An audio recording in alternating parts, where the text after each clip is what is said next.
Vamos a pasar al mensaje de la palabra del Señor y vamos a ir al libro del profeta Isaías, en el capítulo 6. Vamos a leer los 8 primeros versículos, Isaías capítulo 6, los primeros 8 versículos. No vamos a reflexionar sobre todos ellos porque esta es la segunda parte de este mensaje y esperamos que Dios nos ayude a entregar esta palabra lo mejor posible para bendición de sus vidas. Busquen su Biblia, Isaías, Antiguo Testamento, capítulo 6, versículo 1 al 8. En la medida que lo encuentra, le invito a ponerse en pie.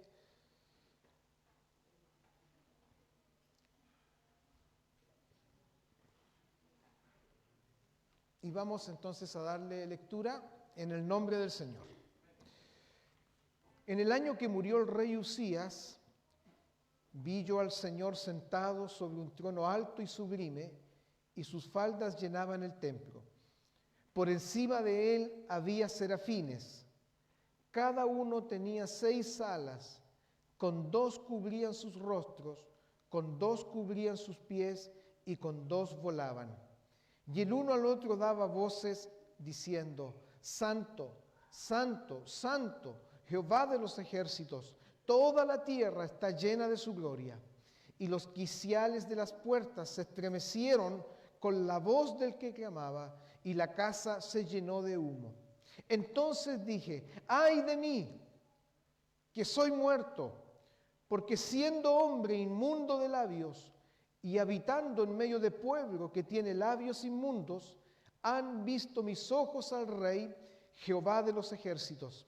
Y voló hacia mí uno de los serafines, teniendo en su mano un carbón encendido, tomado del altar con unas tenazas, y tocando con él sobre mi boca, dijo: He aquí que esto tocó tus labios, y es quitada tu culpa, y limpio tu pecado. Después oí la voz del Señor que decía: ¿a quién enviaré? ¿Y quién irá por nosotros? Entonces respondí yo: heme aquí, envíame a mí. Señor, te damos gracias en esta hora por estar ante tu presencia, en este culto de honra y de adoración a tu nombre. Gracias por tu presencia que se ha manifestado en medio de tu pueblo reunido. Siga con nosotros. Usted nos ha escuchado, usted nos ha oído, nuestra adoración, nuestra súplica, nuestra alabanza. Ahora es el momento de escucharte a ti con atención, Señor, y recibir lo que tengas que entregarnos. Usa mi vida para tu gloria, yo me entrego en tus manos. Quiero ser un instrumento útil, Señor, afinado, Señor, para tu gloria, pero sobre todo aprobado por ti. Señor, como un portavoz de este mensaje, te lo ruego y te lo pido, y cúbrenos a todos con tu poder, en el nombre de Jesús. Amén. ¿Puede tomar asiento, por favor? Nuestros niños, ellos hacen abandono del salón principal para ir a su escuela dominical y también escuchar la palabra del Señor. Los demás todos nos quedamos acá. Por un momento, si tiene su celular, yo le ruego que lo deje de lado. Es el momento de escuchar al Señor. Cualquier distracción, no se preocupe, concéntrese en lo que el Señor nos va a hablar para que la bendición sea total en esta hora. Porque yo sé que ya hemos sido bendecidos, ¿cierto? Pero la bendición se completa con lo que Dios nos va a entregar y después la bendición final cuando termina todo el culto. Así que sea esto total en este día. Bien, quiero hablar sobre la visión de Isaías en una segunda parte. La primera parte la hablamos domingos atrás. Si usted quiere escucharla, está disponible en la plataforma YouTube de la iglesia, la primera parte de este mensaje. Y en la segunda parte encontramos, ¿cierto?, luego de que Isaías ha tenido esta visión del Señor, El joven profeta, recordemos que él tenía aproximadamente unos 20 años, ¿ya? Y lo más probable es que ya él estaba profetizando, él ya estaba entregando palabra de Dios. Es lo más probable, porque algunos creen que este fue el momento de su conversión. No lo sabemos, pero sí el Señor le da una visión cuando él va al templo a orar. Y allí el Señor le da esta visión de su gloria, de su magnificencia y de su santidad. Por eso que la visión de Isaías contempla tres cosas importantes: salvación, santidad y servicio. Él escuchó a estos seres angelicales que se llamaban serafines, los escuchó alabar a Dios, ¿cierto? Cada uno tenía 6 alas, como lo decíamos, con 2 cubrían sus rostros, con 2 cubrían sus pies y con 2 volaban, en señal de diligencia y prestancia ante la voz del Señor cuando el Señor los mandaba. Estos serafines, que vienen del hebreo seraf, que significa quemar, son seres que arden, se queman, pero sobre todo arden por la presencia de Dios y arden por Dios, se consumen por el Señor. Entonces, lo primero que el Señor le va a mostrar a Isaías es que Él también está llamado a arder por Él, a consumirse por Él, a sentir toda esa entrega y esa pasión por aquel que lo está llamando. Y Él escucha que estos seres angelicales, los serafines, dan voces: santo, santo, santo, Jehová de los ejércitos, toda la tierra está llena de su gloria. Y decíamos que no es que Dios sea 3 veces santo, sino al decir 3 veces santo están proclamando la totalidad y la plenitud de la santidad de Dios. Porque Dios es santo. Y cuando hablamos que Dios es santo, significa que Dios está apartado del pecado. Es irreprensible, es irreprochable. No tiene nada que ver con el pecado. Lo contrario que nos suceda a nosotros los seres humanos. Sí tenemos que ver con el pecado, porque estamos en esta naturaleza caída. Pero Dios es santo en esencia y uno de sus atributos morales es su santidad. Y cuando Él escucha esto, esta antífona de la proclamación de la santidad del Señor, dice que los quiciales de las puertas se estremecieron. Esos maderos que sujetaban y afirmaban las puertas, que se supone que tenían que afirmar y no se movían por nada, se estremecieron, se movieron. Gloria al Señor. Y dice la palabra que comenzaron a temblar como si el Todopoderoso los estuviera sacudiendo. Y la casa se llenó de humo. El humo se refiere a la nube de gloria llenando el templo, la Shekinah, esa nube de gloria que aparecía cuando Dios se manifestaba, esa nube de gloria que guió al pueblo por el desierto en su peregrinaje a la tierra prometida durante el día, esa nube de gloria que descendió cuando Salomón inauguró el templo, ¿se acuerdan? Y llenó la casa y llenó el templo. La casa se llenó de humo en esta visión que él tiene. Se estremecieron. Pero ahora llegaba el momento que él se tenía que estremecer. Porque ante la presencia de Dios, queridos hermanos, tiembla la tierra. Y ante la presencia de Dios, cuando estamos ante la presencia de Dios, nos estremecimos. Tenemos que estremecernos, tenemos que conmovernos. No podemos quedar impávidos, no podemos quedar insensibles ante la presencia de Dios. el que los quiciales del templo, las columnas, se estremecieran. Le estaba hablando el Señor, le llegaba el momento a él de estremecerse. Y en el versículo 5, donde va a comenzar esta segunda parte, y trataré de ser lo más rápido, entonces que dice Isaías, entonces, es decir, dado todo lo anterior que ha sucedido, dado todo lo que ha sucedido en esta visión, llega un momento ahora para él. Él vio serafines, él vio esa antífona celeste, pero ahora llega el momento para él. ¿Y cuál es el momento que tiene que vivir ahora Isaías? Entonces nos muestra que él dice algo que es muy relevante. Ahora le toca hablar a él. Él había escuchado los serafines, él había escuchado la voz del que clamaba, pero ahora va a hablar él. ¿Y qué es lo que él dice cuando se ve enfrentado a la realidad de la gloria y la santidad de Dios?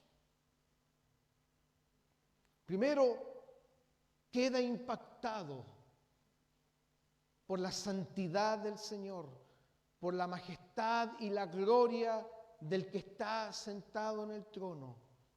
Queda impactado. Lo segundo, que se produce en él una profunda convicción de pecado, que lo hace rendirse al que está sentado en el trono. Porque lo primero que dice, notemos, él no dice alabado sea el Señor.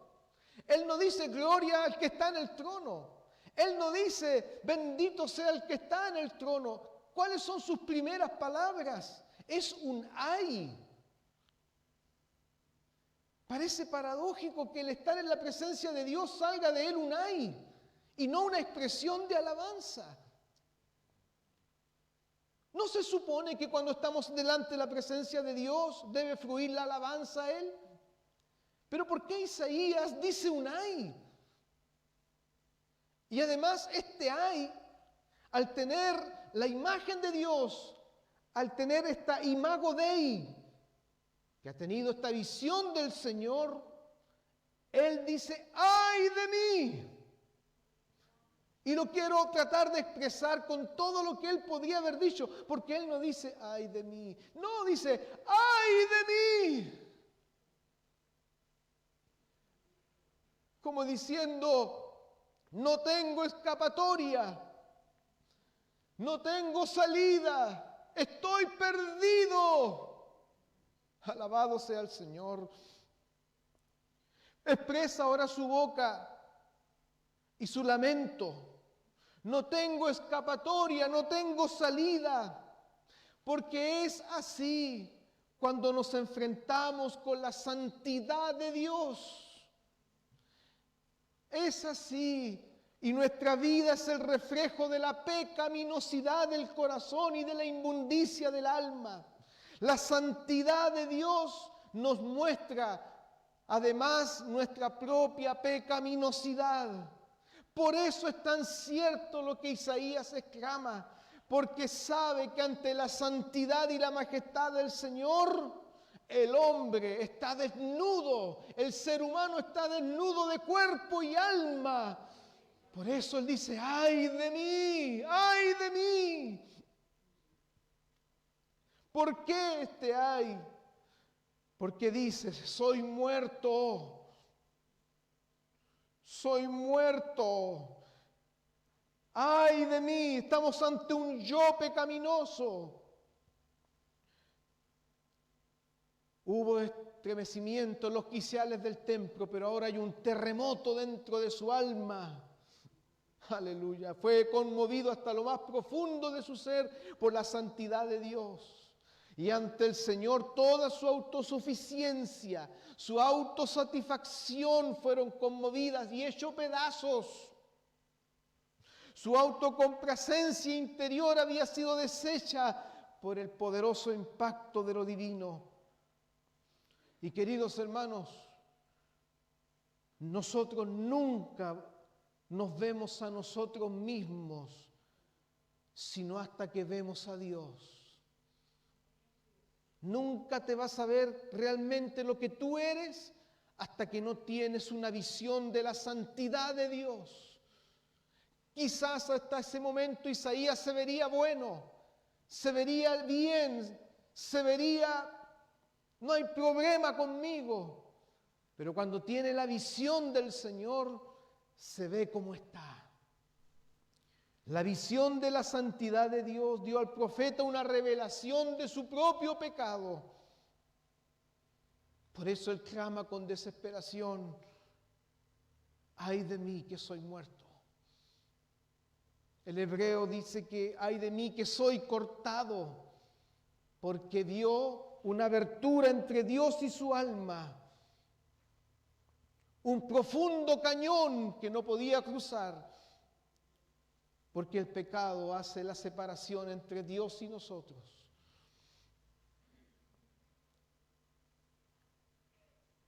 Alvin Tozer, famoso escritor y pastor que ya está con el Señor, dijo lo siguiente, quiero leérselos. El ser humano en su naturaleza caída no conoce nada como la santidad de Dios. Porque la santidad de Dios es una santidad única, sin igual e inaccesible. El ser humano no puede conocerla y no puede alcanzarla. Es incomprensible, fuera de todo entendimiento. El hombre natural, es decir, el hombre caído por el pecado, no se puede ver, no le puede ver, sus sentidos son incapaces de discernir la santidad de Dios. Incluso pudiera ser que el hombre común y corriente sienta temor ante el poder infinito de Dios, porque el poder de Dios se manifiesta incluso en la propia creación, y el hombre caído puede sentir en algún momento el temor de lo que Dios ha hecho. El hombre común y corriente puede sentir admiración por la sabiduría infinita de Dios. Pero miren, pero sigue siendo completamente incapaz de discernir, imaginar la santidad de Dios. El hombre que no ha tenido una visión de la santidad de Dios creerá que está bien. Y cuando hablo hombre también hablo mujer. Creerá que está bien, creerá que no tiene problema, está todo bien en su vida, como le pasó al profeta. Pero cuando tiene esta visión, se da cuenta de su triste realidad.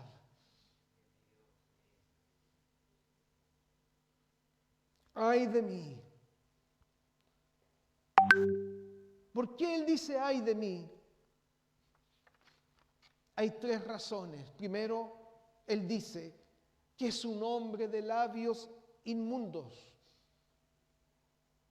impuros, sucio, contaminado, porque su corazón estaba inmundo. Pues como dijo el Señor Jesús, del corazón abra la boca. Y el fruto de un corazón inmundo es una boca, un lenguaje, una expresión inmunda. Y él dijo, ay de mí, porque siendo hombre inmundo de labios. Lo segundo que él dice, ay de mí, porque habito en medio de un pueblo que tiene labios inmundos. Se le agrega esto, además, que está atado a un pueblo de corazón y lengua inmunda. Y no puede salir de eso, aunque quisiera, porque la naturaleza de pecado está en él. En medio, es decir, soy parte de ellos y soy como ellos. Gloria a Dios, contrario a lo que Jesús dijo cuando oró por los discípulos, no ruego que los quites del mundo, sino que los guardes del mal. No son del mundo, como tampoco yo soy del mundo. Pero Isaías dijo, yo soy de uno de ellos. Yo habito en medio de este pueblo inmundo y soy parte de ellos. Soy como ellos. Por eso soy muerto. Pero fíjense que él menciona que hay un pueblo, hay una esperanza, hay un pueblo. Sí, hay un pueblo que está inmundo, que tiene labios inmundos, pero hay una esperanza, hay un pueblo. Gloria al Señor. Por eso que el mensaje de Isaías era que este pueblo será redimido, que esta nación será redimida y será perdonada. Y lo tercero que él dice, han visto mis ojos al Rey Jehová de los ejércitos. Y esto es una manifestación maravillosa de la gracia de Dios, porque a pesar de su indignidad, a pesar de su pecado y su maldad, ha visto al Rey. La gracia de Dios le ha permitido tener una visión del Rey Jehová, entendiendo que es una visión adecuada al hombre, pues sabemos que la Escritura dice que a Dios nadie lo ha visto jamás. Pero Dios le muestra su gloria acomodada a él, porque si él hubiera visto al Señor, a Dios, muere. Así lo dijo Jesús, nadie ha visto jamás a Dios. Y Juan en el capítulo 12, versículo 41, dice el Señor acerca de Isaías. Isaías dijo esto cuando vio su gloria y habló acerca de él, de Cristo. Isaías vio la gloria de Cristo. Y aquí estamos frente al mesianismo, pues él va a ser uno de los profetas que más habla acerca de Cristo, el Mesías. Mis ojos han visto al Rey. Isaías está acabado, hermanos. Y quiero decirte que si tú no estás en Cristo, estás acabado. Te puedes encontrar bueno, te puedes encontrar una buena persona, incluso te encuentras religioso, porque vas a la iglesia de vez en cuando y sigues una religión. Pero si no has tenido una visión de la santidad de Dios tal como es, tú estás perdido. Tú estás acabado. Es la triste realidad y tengo que decírtelo, no te lo puedo esconder.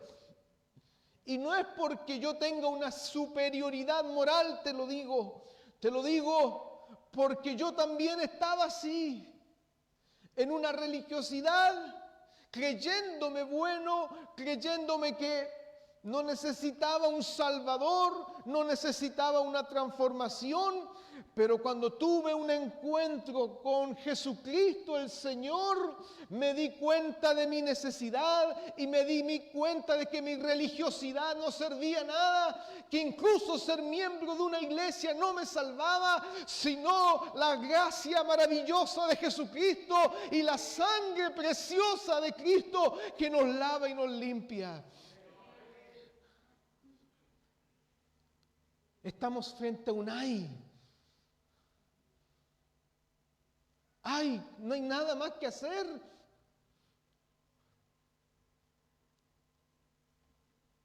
Pero el versículo 6, vemos actuando la gracia de Dios. Y quiero hablarte del remedio de Dios para el hombre. Dios tiene un remedio para nuestra condición.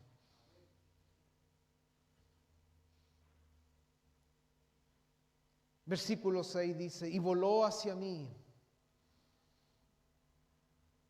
uno de los serafines, esos que andaban ahí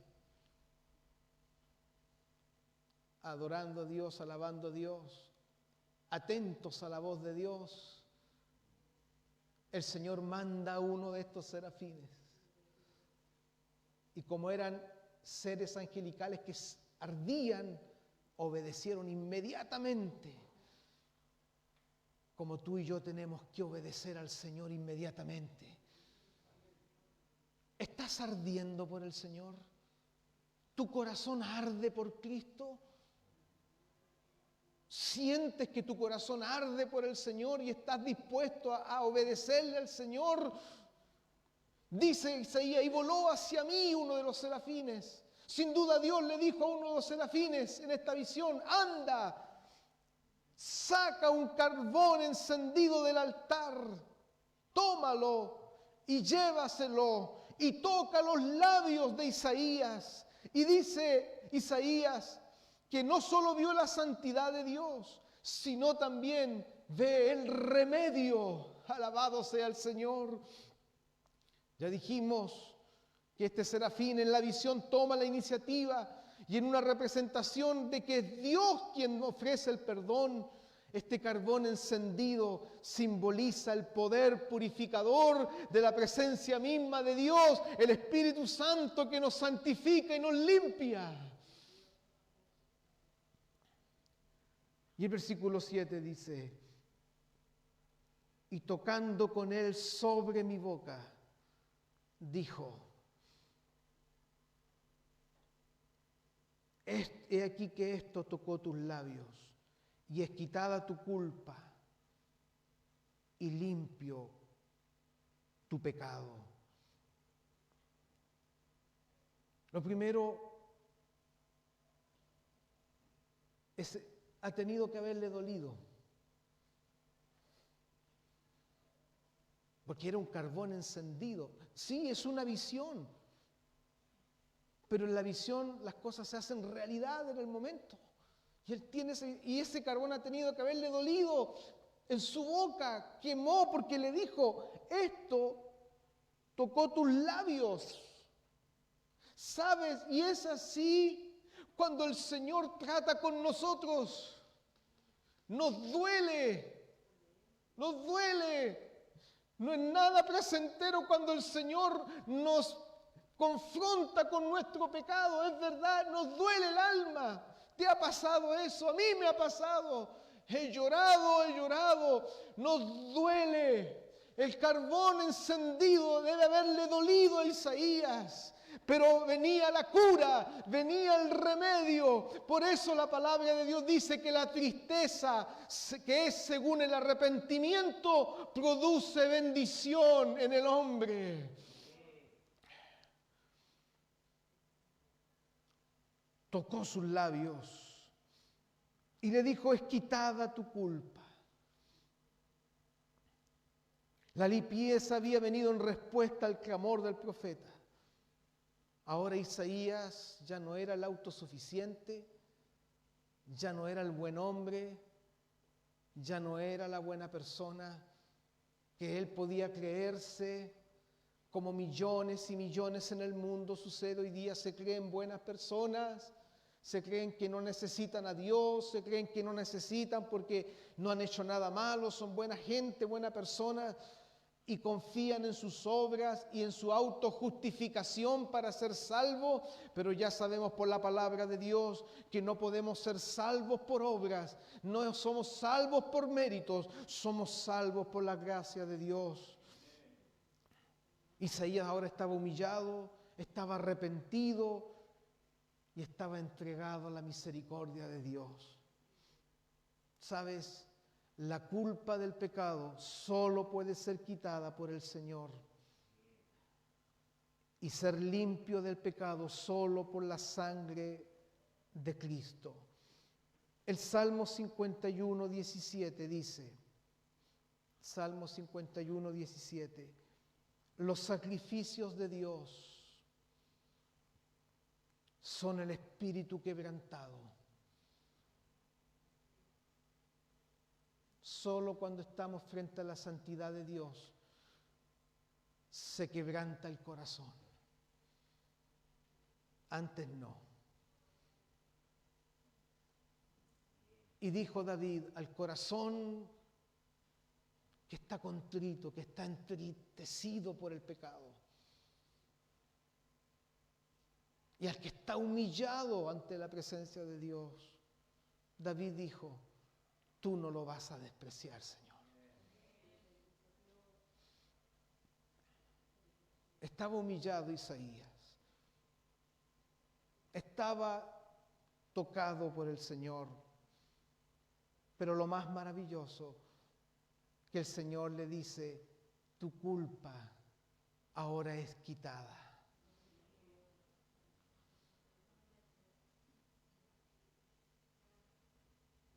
Es verdad, Dios nos perdona. ¿Cuántos dicen amén? Dios nos perdona. Pero la culpa tiene que ver con esa sensación de que hicimos mal, de que nos equivocamos. Pero el Señor hace dos cosas: nos perdona y nos quita la culpa. Por eso el hombre que ha sido perdonado y su culpa ha sido quitada es libre. Es libre, se siente libre. Y más que sentirse, es libre. Está libre. ¿Libre para qué? ¿Para hacer lo que quiere? No. Libre ahora para servir a Dios. Libre ahora para obedecer a Dios. Bendita libertad es esta, cuando Él nos ha perdonado y ha tocado nuestra vida. Gloria al Señor, y nuestra culpa es quitada. Es verdad, el momento en que yo me arrepentí fue doloroso, porque uno llora sus pecados, uno lamenta lo que hizo, y uno dice, ¿por qué lo hice? Y ante la santidad de Dios, uno se siente infinitamente despreciable y se siente que se está hundiendo y se está hundiendo, porque la santidad de Dios te va mostrando tu pecaminosidad y tú te sientes que la santidad de Dios te mueve, te conmueve y te llena, pero tú te vas sintiendo tan pequeñito, tan chiquitito, que lo único que dices aquí, Señor, ten misericordia de mí. Pero viene la gracia de Dios también, y que te perdona y te levanta y te dice, es quitada tu culpa, hijo, hija, es quitada tu culpa, no tienes por qué ya más estar así, te he perdonado, mi sangre te ha limpiado, te es quitada tu culpa. ¿Cuántos hijos de Dios sinceros y verdaderos hoy día incluso caminan con la culpa? No pueden perdonarse, caminan con el pensamiento, pero el Señor en esta hora dice que Él te perdona, pero también te quita la culpa, para que seas libre.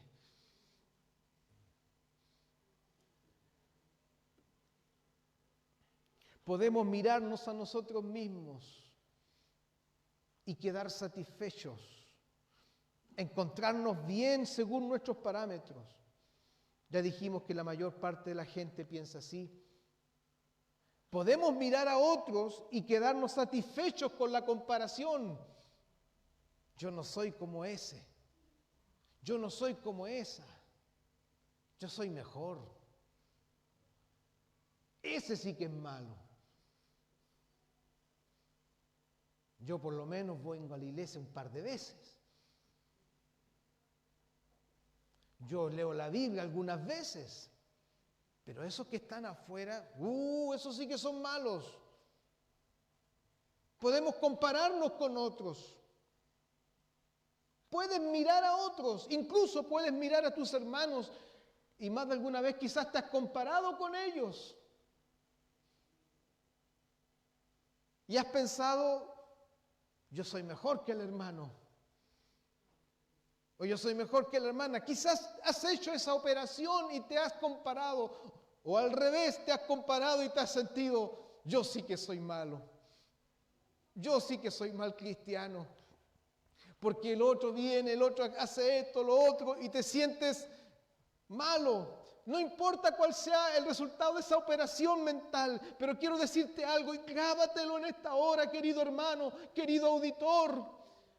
Nunca vamos a mirar a Dios y nos vamos a sentir cómodos.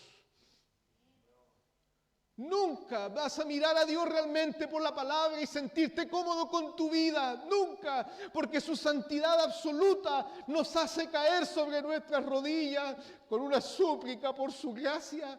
Y nadie puede mirar a Cristo y sentirse satisfecho. Nadie.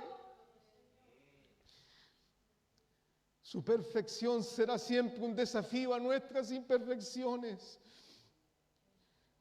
La visión de Él en toda su belleza siempre creará en nuestros corazones un descontento divino. Le sucedió a Isaías. Por eso que él dijo, ay de mí, ay de mí.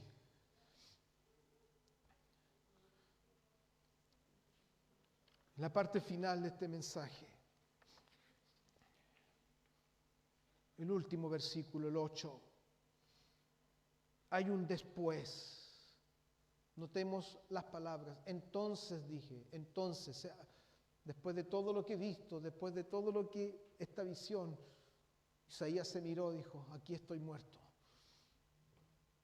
Pero después de que el Señor lo ha limpiado, de que el Señor lo ha perdonado,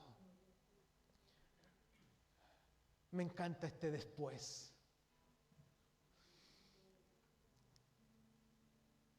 Después de Cristo, después de que encontraste a Cristo, este después es un después de bendición. Por ahí alguien dijo, hay un antes y un después cuando el hombre se encuentra con Cristo. Después de todo esto, de esta visión de que Él me limpió, que vino el serafín y tocó con un carbón encendido y le dijo, tu culpa es quitada, limpio tu pecado. Miren lo que dice después, oí. ¿Qué escuchó? Había escuchado serafines, había escuchado el estremecimiento de los quiciales del templo, pero ¿qué escucha ahora? Escucha la voz del Señor. Aleluya. Solo cuando el Señor nos ha limpiado, estamos preparados. El joven profeta está preparado para escuchar la voz del Señor. Pero no tan solo para escuchar, sino también para obedecerla. Fíjense, primero vio, después sintió, pero ahora va a oír. ¿Y qué es lo primero que escucha? Es una pregunta de Dios. Es una pregunta de Dios. Me llama la atención lo que el Señor va a decirle. ¿Y qué es lo que pregunta Dios? Dice que Él requiere a alguien que vaya en su nombre con el mensaje de arrepentimiento y salvación. Notemos aquí que Dios habla en plural. Y esto es un aspecto gramatical hebreo que se llama plural de majestad o plural majestático, pues entendemos que la Trinidad todavía no está revelada en el Antiguo Testamento. Se va a revelar plenamente en el Nuevo Testamento. Por eso estamos frente aquí a un plural de majestad de Dios, porque dice, ¿a quién enviaré y quién irá por nosotros? Y es aquí donde estamos, hermanos, ante lo tercero que quiero hablarles, que es la misi Dei, o la misión de Dios para el hombre.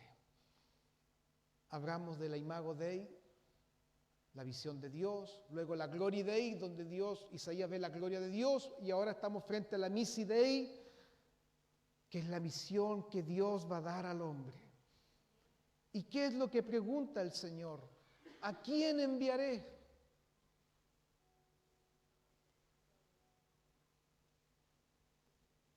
Y me encanta cómo habla el Señor. Es como si el Señor dijera, estoy solamente imaginando, no es que diga así. Como si yo dijera, voy a hacer esta pregunta. ¿Cuál es la reacción ahora de Isaías? Como diciendo, ¿a quién voy a enviar? Dios sabía que iba a enviar a Isaías, pero hace la pregunta al Señor y le dice, ¿a quién enviaré y quién irá por nosotros?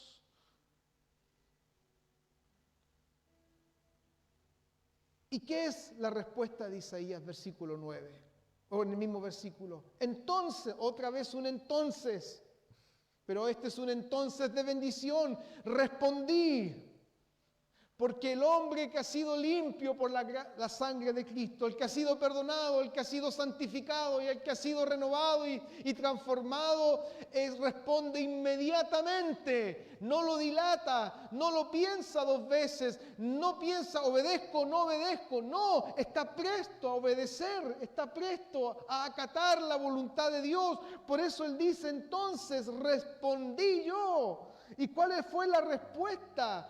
Aquí estoy, envíame a mí, gloria a Dios. Y aquí hablamos de la disponibilidad del hombre que ya ha sido santificado.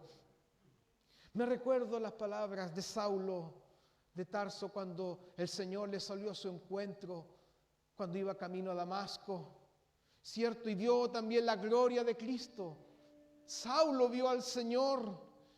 Y el Señor le habla a Saulo. ¿Y cuál es la respuesta de Saulo? Señor, ¿qué quieres que yo haga? ¿Se acuerda de eso? ¿Qué quieres que yo haga? Y esta es la respuesta que debiera brotar de lo más profundo de nuestro ser y expresarlo ahora con labios que han sido purificados. Envíame a mí, aquí estoy, Señor, envíame a mí, cuenta conmigo para lo que tú quieres, Señor. Yo llevo el mensaje, yo quiero ser portador de tu palabra. Isaías con el tiempo aprendería que estamos llamados a hacer el mensaje más que entregarlo. El mensaje se iba a personificar en él. Él iba a ser el sermón viviente. Por eso el Señor cuando le da hijo le dice, ponle a esto este nombre y a tu otro hijo este otro nombre. Nombres proféticos, nombres que iban a representar su mensaje. Isaías tenía que ser el mensaje más que entregarlo. Y luego de la misión, queridos hermanos, tenemos el servicio. Y con esto ya terminamos. Tenemos el servicio. En el fondo Isaías quería ser como esos serafines que arden, que se queman por el Señor, que tienen total reverencia y prestancia por obedecer al que reina desde el trono. Hermanos, yo quiero arder por el Señor. La pasión de Cristo debe llevarnos a someternos a su voluntad y su comisión. Cristo vino a reasignar la gran misión o comisión de la iglesia que había dado a Israel.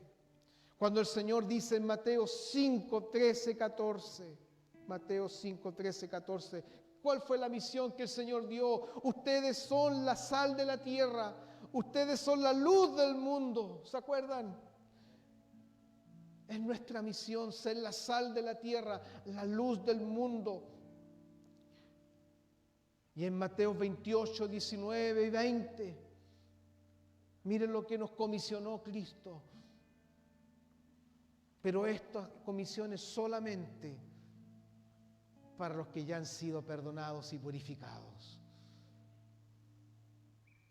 Por tanto, id y haced discípulos a todas las naciones, bautizándolos en el nombre del Padre y del Hijo y del Espíritu Santo, enseñándoles que guarden todas las cosas que les he mandado. Y la garantía de nuestra misión es que el Señor va a estar con nosotros todos los días, hasta el fin del mundo. Amén. Amados hermanos, en mi parte final de este sermón, quiero hablar un poco brevemente sobre la misión que Dios le dio a Isaías. La misión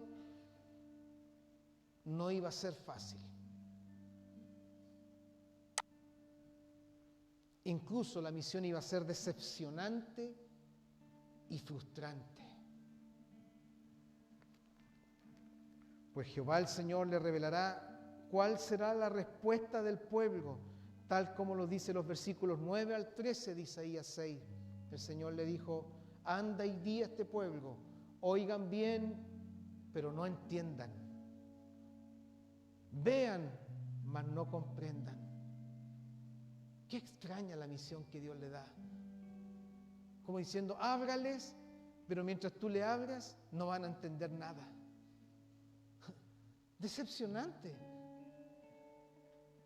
Es más, el Señor le dice, engruesa el corazón de este pueblo, que sus oídos se agraven y ciega sus ojos, para que no vean con sus ojos, ni oigan con sus oídos, ni su corazón entienda, ni se conviertan y haya para él sanidad. ¿Sabe? Al profeta no se le dan esperanzas sobre una respuesta positiva de la gente al mensaje. A veces creemos malamente que el mensaje va a ser bien recepcionado. Y logro entender en parte a Isaías, porque he sentido la frustración muchas veces. Esperando una respuesta positiva al mensaje, la respuesta es negativa.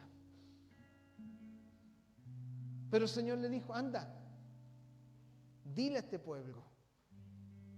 Pero mientras tú le abres, van a cerrar sus oídos. Van a cerrar sus oídos y su corazón se va a engrosar. Entonces, ¿para qué ir si no nos van a escuchar? Entonces, ¿para qué predicar si no nos van a obedecer, si no van a obedecer la palabra? Nos evitamos mejor todo esto y que cada uno haga lo que quiera. Porque esa es la temática del mundo hoy día. Cada cual hace lo que quiere. Incluso en el pueblo de Dios, muchos hacen lo que quieren. Entonces, ¿para qué hablar? ¿Para qué predicar? ¿Para qué proclamar un mensaje? ¿Para qué prepararse largas horas de estudio para preparar un mensaje? ¿Para qué tener horas de oración y preparar un sermón? Si quizás la reacción va a ser negativa, no va a ser positiva. Es más, ni siquiera muchos van a creer al mensaje. Pero ¿sabes por qué Dios nos comisiona? Porque Dios primeramente ama a aquel que necesita escuchar la palabra. Dios ama al pecador, Dios ama al que está perdido. Incluso Dios te ama si tú no quieres oír este mensaje. Dios te ama y te sigue amando. ¿Y por qué Dios nos comisiona? ¿Por qué no envió a uno de esos serafines mejor? ¿Por qué no envió a los ángeles a proclamar el mensaje y nos evitamos todo esto? No, porque este privilegio, esta honra, este honor y este deber es de los salvos. Nosotros tenemos la honra y la misión de proclamar el mensaje a todo aquel que lo escuche. Hoy Cristo nos hace el mismo llamado. ¿Quién va a llevar mi palabra a la gente?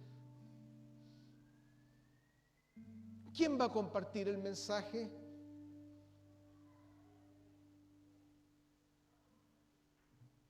Hoy el Señor está haciendo este llamado. ¿Quién va a llevar la palabra?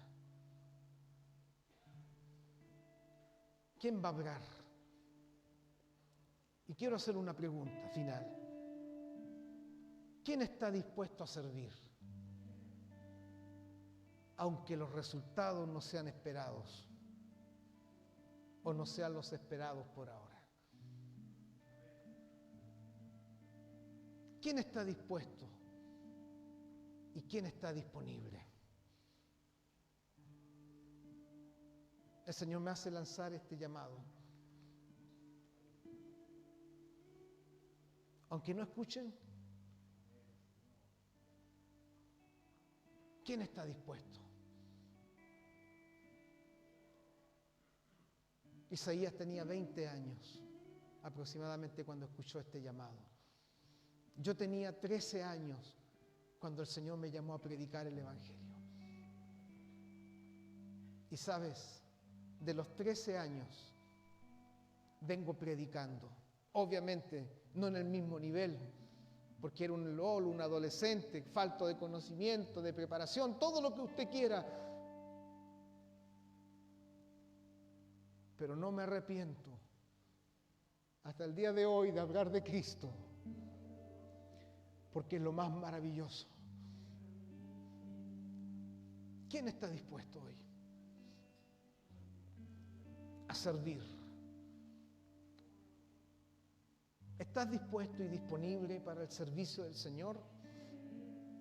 El llamado del Dios eterno sigue vigente. Y la misión de la iglesia también. Recuerda, salvación, santidad, servicio. La respuesta depende de nosotros. ¿Hay alguien que quiera servir? Y decirle, Señor, aquí estoy.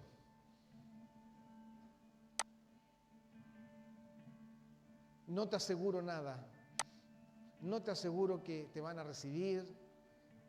No te aseguro aplausos. No te aseguro palmaditas en la espalda, que bien lo hiciste. Quizás nadie te va a decir nada. No, no te ofrezco eso. Lo único que te puedo decir, vas a sentir un gozo inefable y una comunión maravillosa al servir a Dios.